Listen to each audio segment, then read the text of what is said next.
Hello and welcome or welcome back to my channel. My name is David Novak. Today I am going to do a response video. I will be responding to a video made by Bookless Pete. That is the name of the channel. I believe I have responded to other of Pete's videos in the past as well. But it's going to be perhaps less of a direct response to that than to a just ruminating about ideas which have been circulating, some for a couple of years at least in my head, pertaining to AI, which I believe stands for artificial intelligence, or generative AI, which I believe is somehow artificial intelligence which generates things such as text or pictures sort of on its own or by combining material which has been previously input into its, I don't know what, into its purview, which it has access to. So this has been a topic of concern among plastic artists, if you will, for some time now, because in order for a computer to generate a picture, it must secretly, surreptitiously plagiarize works actually done by genuine artists. And so that has been a cause of concern for a while. With the advent of ChatGPT, I believe it is called, the argument and the concern has moved into the sphere of writing.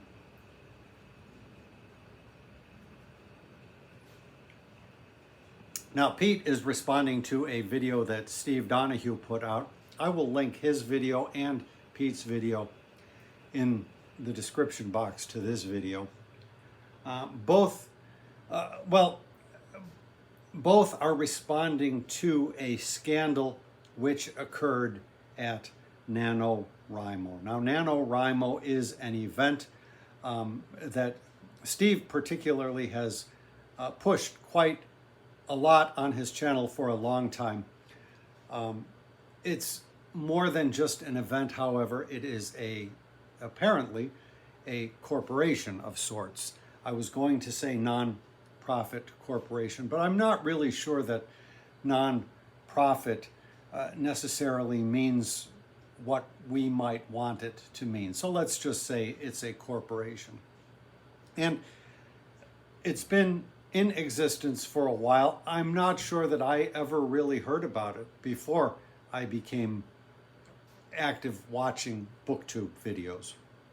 And as Steve was one of the first booktubers that I watched, it may well have been at his channel that I first became aware of it. But I think it's got a broad enough of a reach that I probably heard of it sometime before that, probably sometime even as long as a decade ago. And I believe it's a kind of contest. Or a means of goal setting in which would-be authors, would-be novelists sort of cajole themselves, spur themselves on to produce a certain number of words per day with the hopes that at the end of a 1-month period, traditionally November, they will have a manuscript the size of a completed novel, which they can then go back and revise and possibly get some kind of, I'm going to say, saleable project out of it. I'm sure that's not the intent of the organization, but it is hard to see it otherwise, honestly.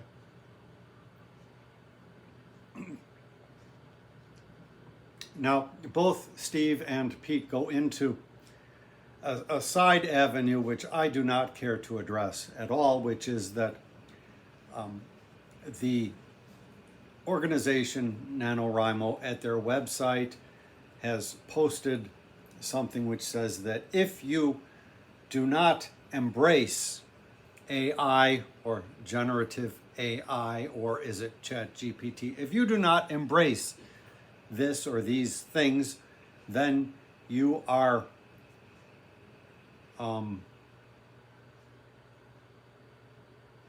enablist. What's the word? You are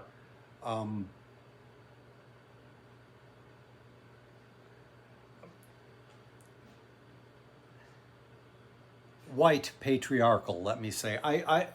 Whatever they are trying to refer to, I'm not fluent with the terminology of these things. I was going to say not PC, but I don't think people use PC anymore. That was in 1992, I remember people were using PC.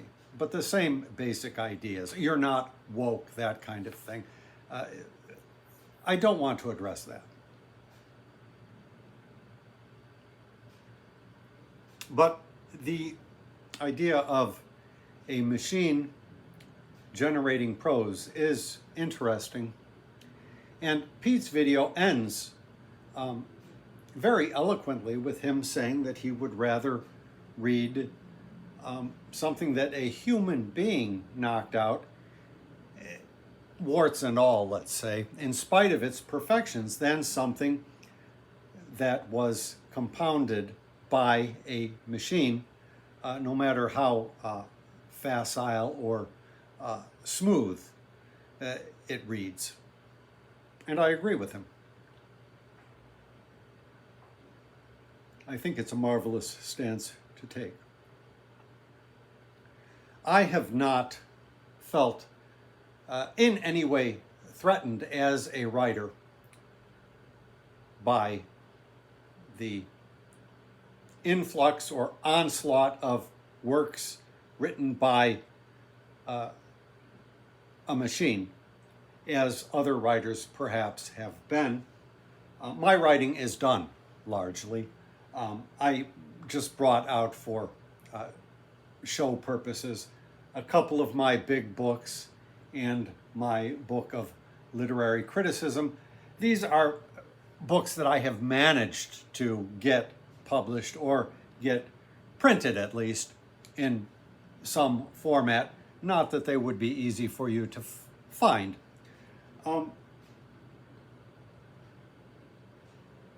Probably they will be looked at as pretty horrible.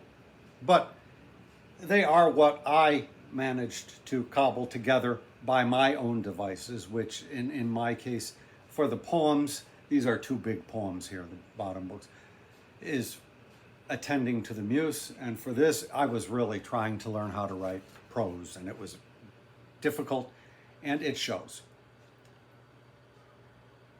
Now, this is a tangent which I really didn't want to get into, other than this shows what is possible to be done without a computer. Many art forms are elitist, but I think writing is one which is not, provided that you have the basic knowledge of reading. If you've been taught how to read, then you can write, and you can teach yourself how to write. Music is similar. You probably don't even need so much. You just need the access to an instrument, and then you can teach yourself. The American invention of jazz and blues owes a lot to this accessibility of music. So writing and music are both very accessible. Something else, not so much. So if you want to become, instead of a dancer, you want to become a ballet dancer, you are going to need some specific instruction for that.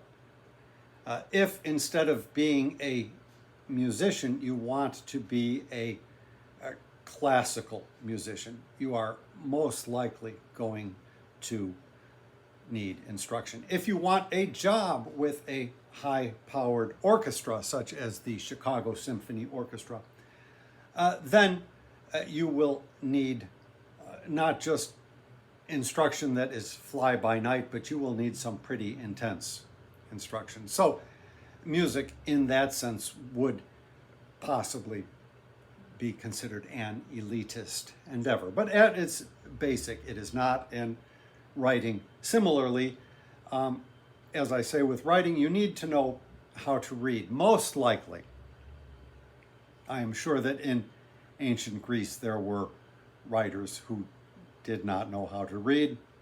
Most people didn't, but they composed their works. It would be impossible to prove. We're pretty sure, I think, that Homer, though his work arises from an oral tradition, the work or the works of Homer or the two Homers was work that was written down. So it was composed by somebody, or by somebody at least with an amanuensis helping. So this is more digression.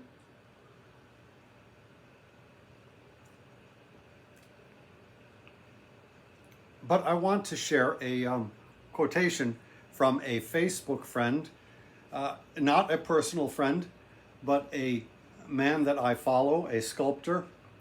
Now, to be a sculptor, you most likely need some kind of training. You need to attend classes. But he, as a member of the artist community, has given a lot of hard thought to this and has frequently, over the last number of years, made posts touching on this. And I want to quote from him from a Facebook post that was public, so I don't think he will object. I will elide out or omit certain parts by saying ... where he delves into personal matters. Now, if you want to find his post on Facebook, it is publicly available at this time. That can always change. So around the date that this video came out, probably 3 or 4 days before that, which I think really sums up a lot of great thoughts about this whole problem, insofar as it is a problem.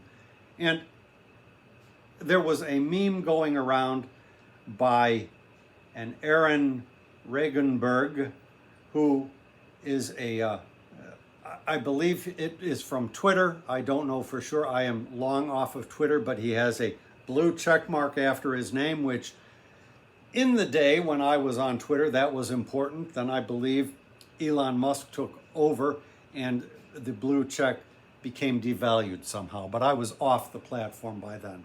But Aaron Regenberg, pardon me if I pronounced the name wrong,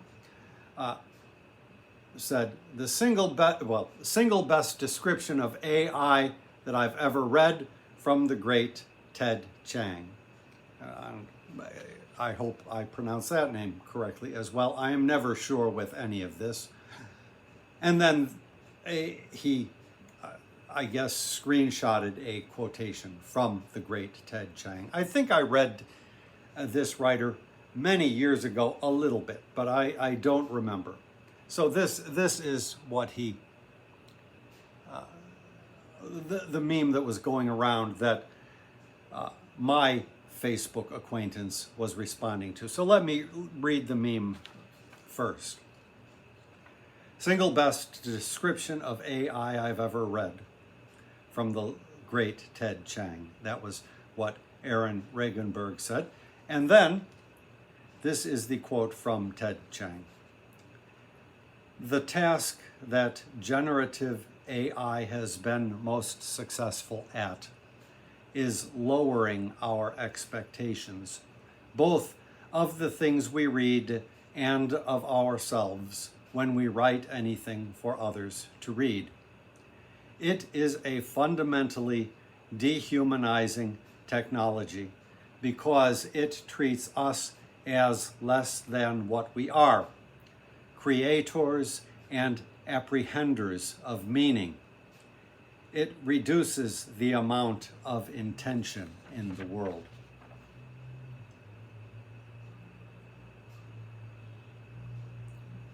I agree. So let me go on and read the sculptor who works out of Kalamazoo and is named Joshua Diedrich. I highly recommend following his Facebook if you are interested in arts at all, and if you are yourself curious about learning how to become a practitioner and you feel that some classes might help. He does occasionally have life drawing courses and the like at his studio or at places in the environs of Kalamazoo, Michigan. I went there sometime during COVID. Kalamazoo has a very nice art museum, not huge, but filled with wonderful artworks, and I was trying to find Joshua Diedrich's work. I believe some of it is at the university, and just time was short and we did not manage to find any of it. That is to my lasting regret, but possibly one day something will bring me to or through Kalamazoo again in the future. So let me read Joshua's post. Ted Chiang is a brilliant author. He's not prolific, but pretty much everything he writes is prescient and insightful. And yeah, this captures the deeper problem.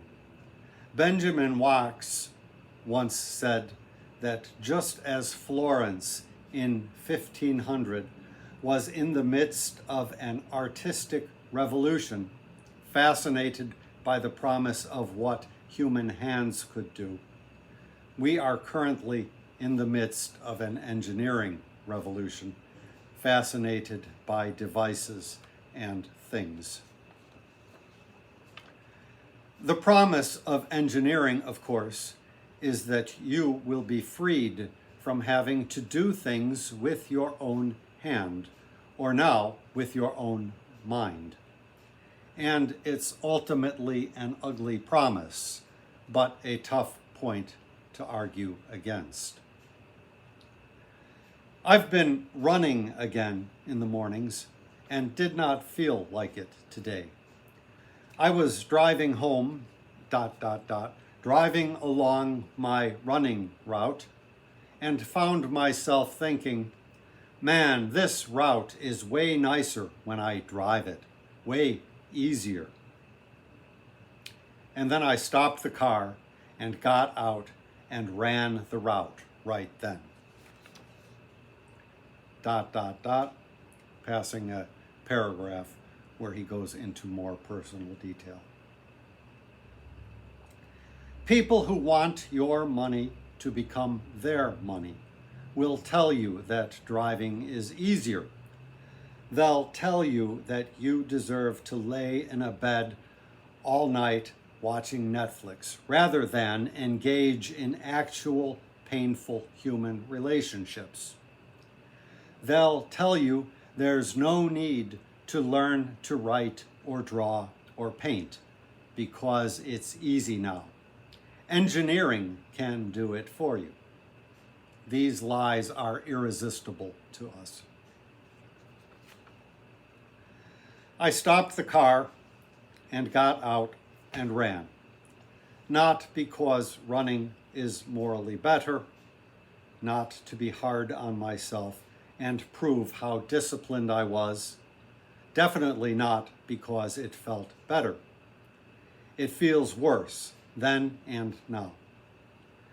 But because the product, the run, the drawing, the short story is not the valuable thing. The suffering of creation is the valuable thing. The ease is just a drug. But if you don't already know that, I won't convince you. As I say, you can find this on his Facebook site unless he changes the settings. But I can't think of any good reason why he would. It's almost a brilliant manifesto of the artist.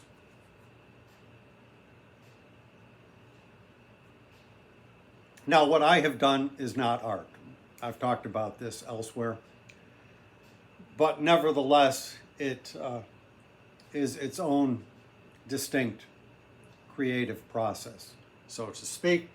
And trying to write prose is much more closely aligned to that. And I have also done plays which are also much more closely aligned to the idea of art. So for the sake of discussion, I will just consider poetry an art. It is a convenient shorthand.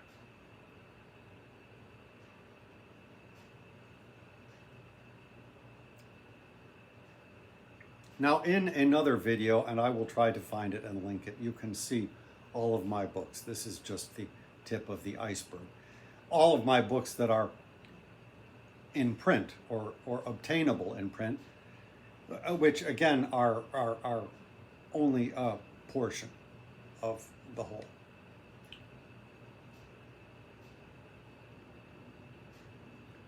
The significant thing is not having the physical artifact, not at all. The only way that you can arrive to the state of having that huge pile, I think I filmed that video here and I started at the floor and it went up to here. I'm exaggerating. The only way you can arrive at that, if the play is the thing, so to speak, if the doing of the activity is what draws you, rather than some goal. Now, any artist must have some kind of goal in mind, but that is not the main reason for his doing what he does.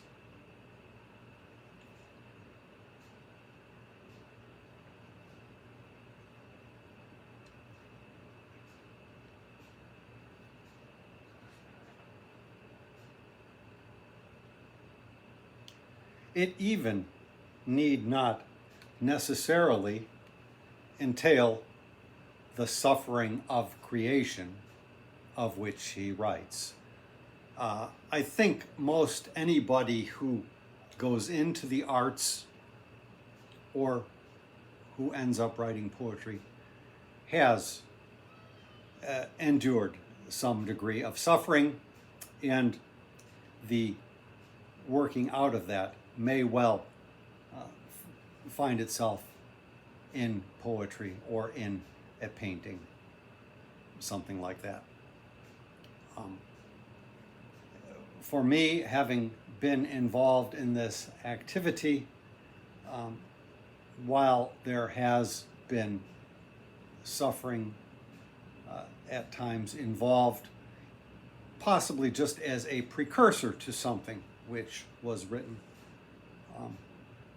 the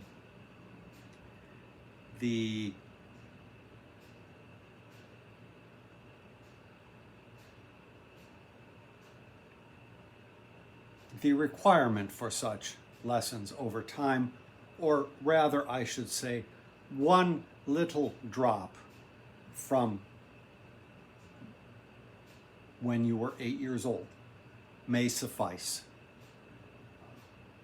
And it is not such an unusual or such an outlandish thing either, because if you are born subject to the slings and arrows of mortal flesh, then you know something about suffering.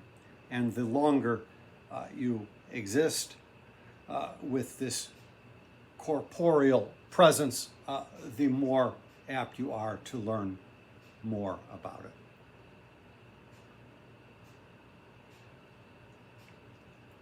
Well, let's keep the theme of suffering going. I can tie it into what Pete said. A work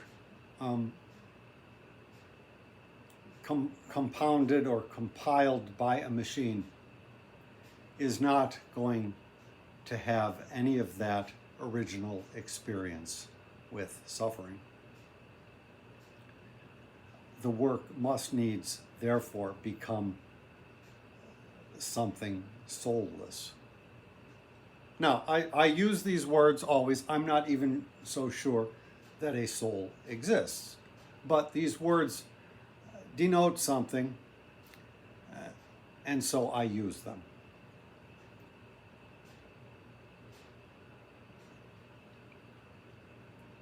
And I agree with Pete. Why would you want to read something produced by a machine? I highly recommend you check out his video. As I say, except for that part about this business of not being woke or whatever it was, he waxes eloquent discussing the difference between works produced artificially and works produced by the human hand, let us say.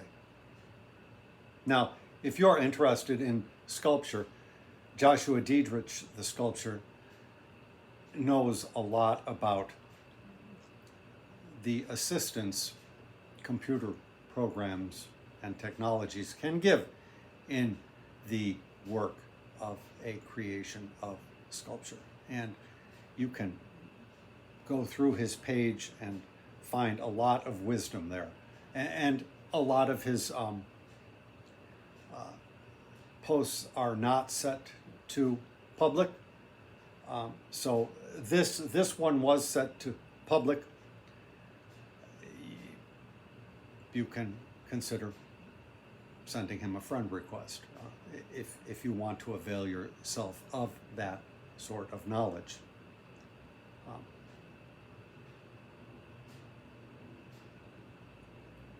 There is a difference between works produced by a human being and work produced by a machine. Somebody was talking about Edgar Allan Poe. He's not as great a poet as somebody else. I can't remember who the offhand comparison was. Well, that is not of the matter. The thing with Poe is that he was the genuine deal. Yes, it was weird. Yes, his life has a lot not to recommend it as a pattern. He died an early death under mysterious circumstances. And yet he left the world a smattering of indelible works. And even there you can see the difference between an autodidact such as Poe and, say, one of the graduates of a master's degree in poetry writing program at the university today. The University of Stanford, I think, recently has shaken things up. There was I've had a lot of people on Facebook posting the same meme or diatribe written by a teacher who, amongst others, I believe, is to be let go from their position. The university initially had an English program which taught literature, it taught Shakespeare, it taught Wordsworth, that sort of thing. And 20 some years ago, another fellow came along and got himself to the head of the creative writing program, and it just exploded. And creative writing programs during my lifetime have been huge. My teacher, Paul Carroll, taught creative writing. He created creative writing programs himself. He was one of the first to do so. But you can see the writing that comes out of an instructional mode like that, generally speaking, tends to be inferior in many respects to the weird sort of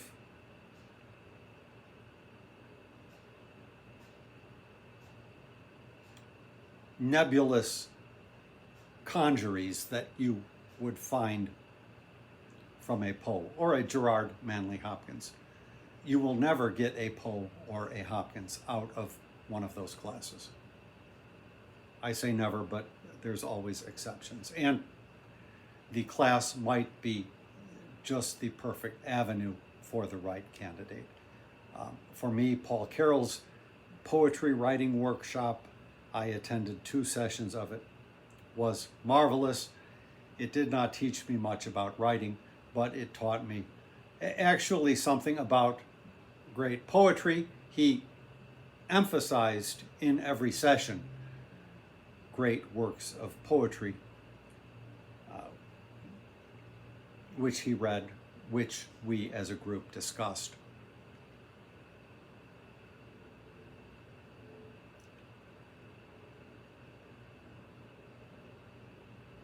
But ultimately, from the standpoint of a practitioner, you should get what schooling you need, but then you should let it go. The most joy in any of these activities is, to quote Richard Feynman, the pleasure of finding things out. You learn about yourself and you learn about the world.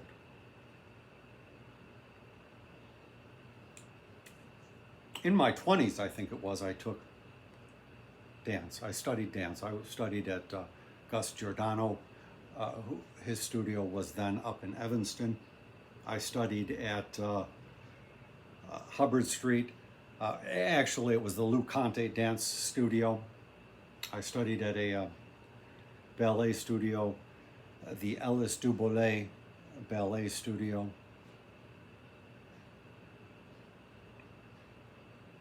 For about 2 years. I never became a dancer. I was no good at it. I had a lot of deficits working against me.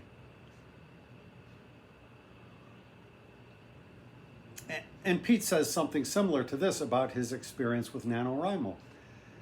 He said he learned an awful lot. He said, when you get in and try to do something, you learn a lot about the activity, which only makes you appreciate much more the work done by others who indeed perhaps do master it.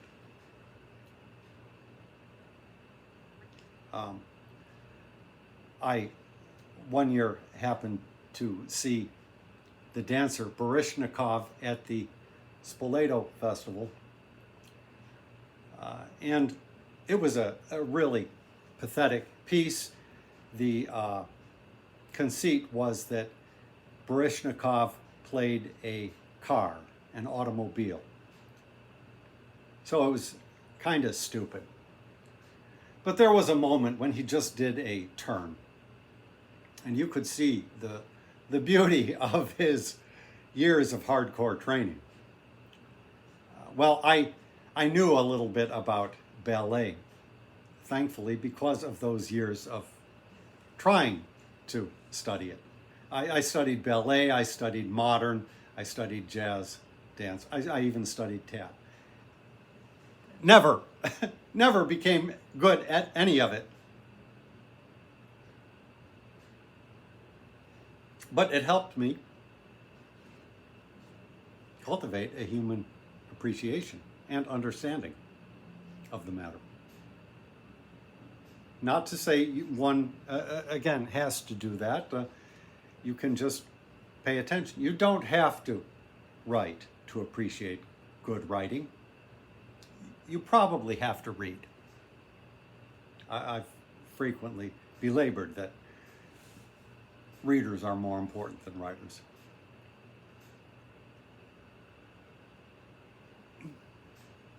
So Richard Feynman, the physicist, talked about, there was a BBC documentary titled, I believe, The Pleasure of Finding Things Out. Talked about going out for walks with his father, and his father would subtly teach him to look at the world and learn about it. And one of his anecdotes was his father pointed to a leaf, and on the leaf there was it was a green leaf, and there was a little brown trail. And at the one end it was very small, and as it progressed along the trail, it widened, it became bigger. So it's sort of an acute angle.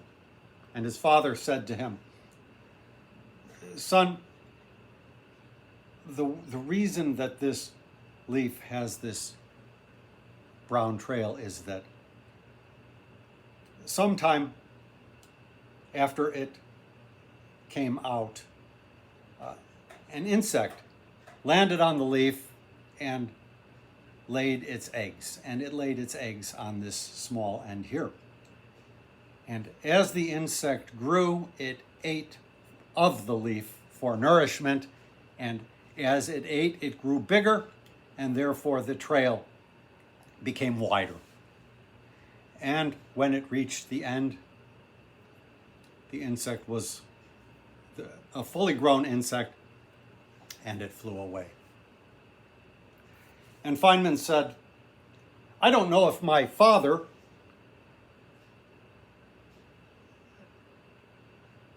knew that it was an insect. I think he said, my father may well not have known that it was an insect, but he wasn't trying to teach me about the insect itself. He was trying to teach me about the principle of the thing." And looking back on that anecdote, I think you can say that the equivalent of ChatGPT or any of these other programs is like a human taking any of those leaves and painting a little brown mark, a little brown trail on that leaf. You will have a net product which has the dimensions of a leaf with the apparent properties of the original one that he saw with his father. But the substance of it, the context of it, is wholly changed. So to draw a brown line on that leaf is a useless activity.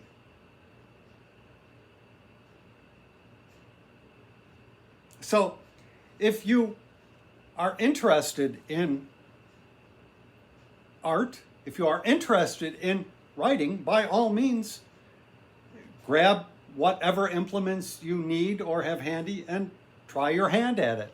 It's worthwhile.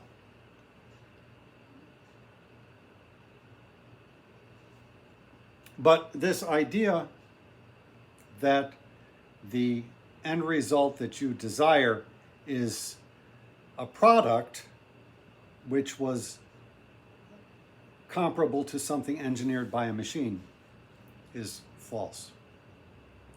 Now, when I was writing, of course, I wanted a book, a physical book, and I went through all the effort to get it self-published. I mean, the Requiem was done before it was possible to do publish on demand, POD, and I had to learn an awful lot, and it was an interesting experience.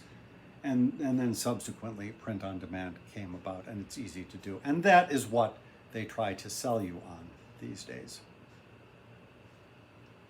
People who want to make your money their money, to quote Joshua Dietrich.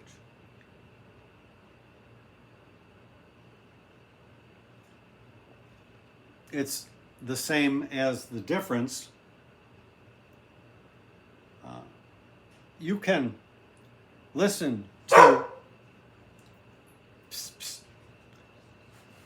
you can listen to a song on a boombox or on a jukebox or on an iPod, is that right?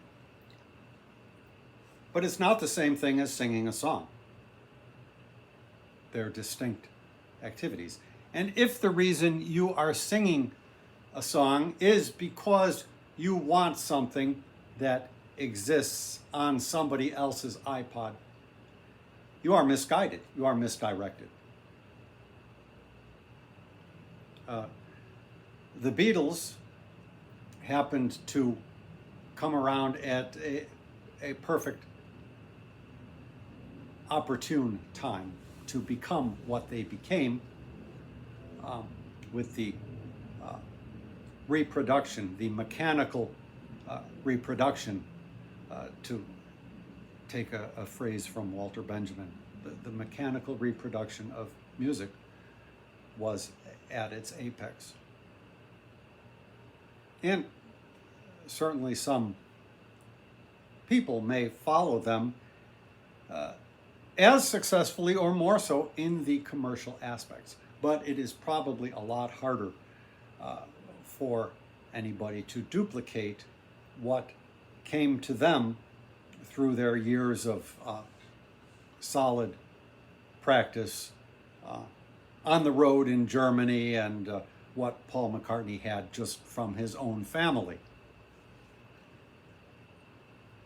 and so forth.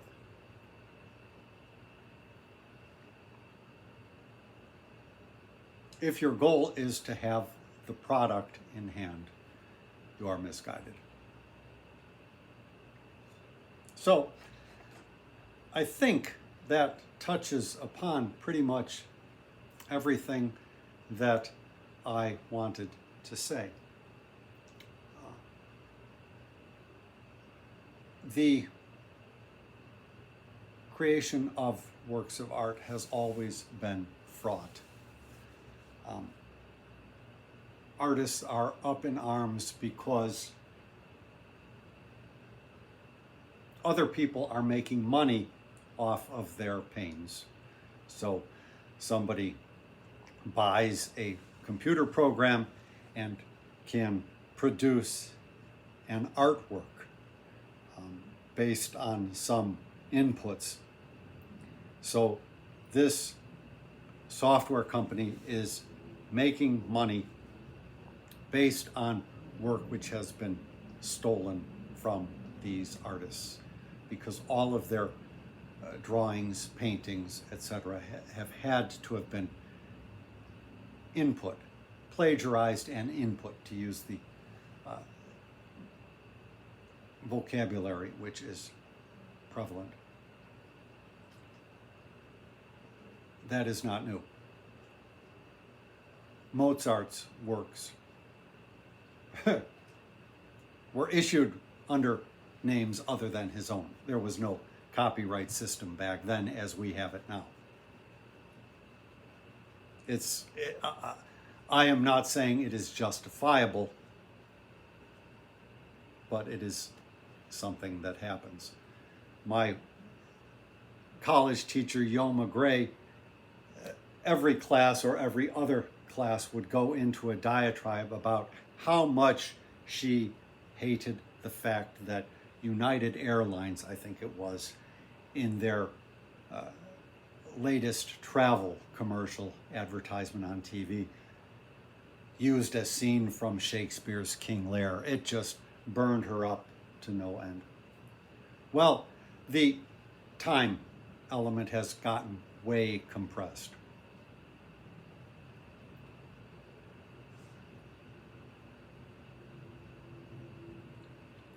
So it goes back again to what Pete was saying. What do you want to read?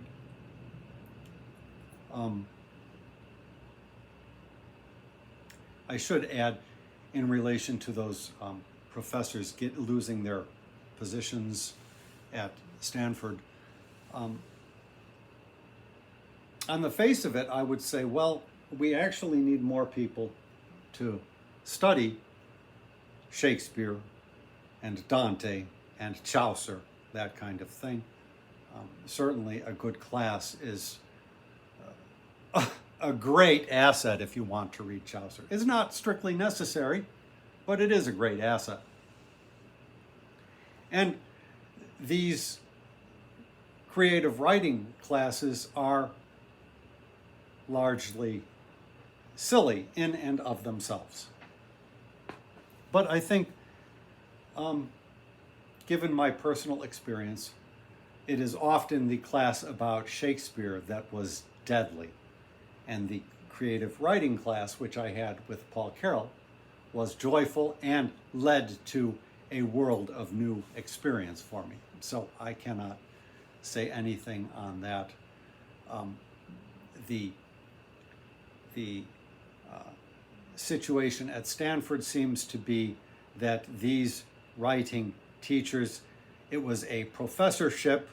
It was called the Jones Professorship, which was a fancy moniker to describe what seems to me an adjunct position. Now, all of our universities are heavily reliant on adjunct professors or teachers. They're not professors, of course.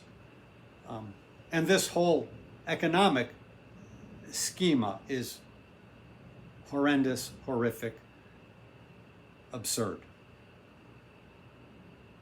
But I am not a firebrand knowledgeable when it comes to trying to fix institutions of higher education. And I can't fix any of this. All I can do is appeal to the lone viewer here just to think about what you want. What do you want when you read something?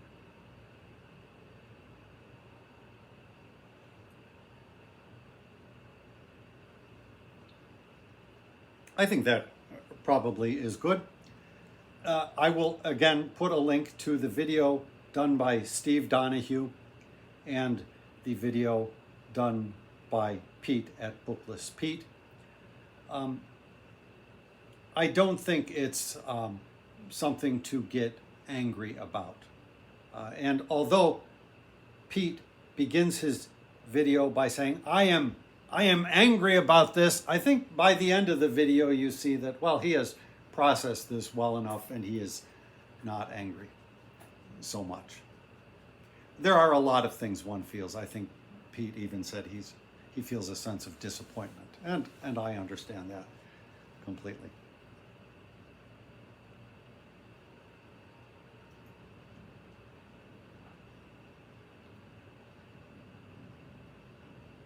What you set your hand to creating as an individual,